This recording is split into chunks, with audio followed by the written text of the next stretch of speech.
Alors tout d'abord, ce qu'on peut dire sur la récolte de blé tendre 2014 en France, c'est que c'est en termes de volume un cru particulièrement bon puisque les volumes de production se rapprochent des records. En revanche, en termes de qualité, les pluies survenues pendant les chantiers de récolte ont sûrement altéré la qualité dans certaines régions.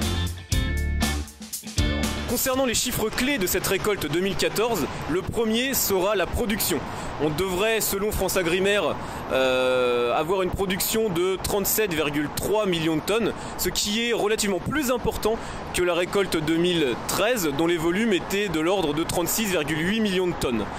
En revanche, encore une fois, en termes de qualité, étant donné les pluies au moment de la récolte, la proportion de blé fourragé devrait être plus importante que les dernières années.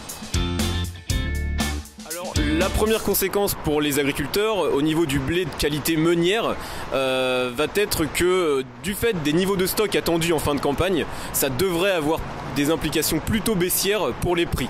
En outre, pour les agriculteurs des régions touchées par les problèmes de qualité, la proportion de blé qualité fourragère en France est telle que le niveau de prix devrait être particulièrement déprimé. Alors, les agriculteurs qui ont suivi le conseil Agritel sont déjà plutôt bien couverts sur la campagne 2014-2015. Cela souligne encore une fois l'intérêt des outils de gestion du risque de prix dans la commercialisation des céréales pour le producteur.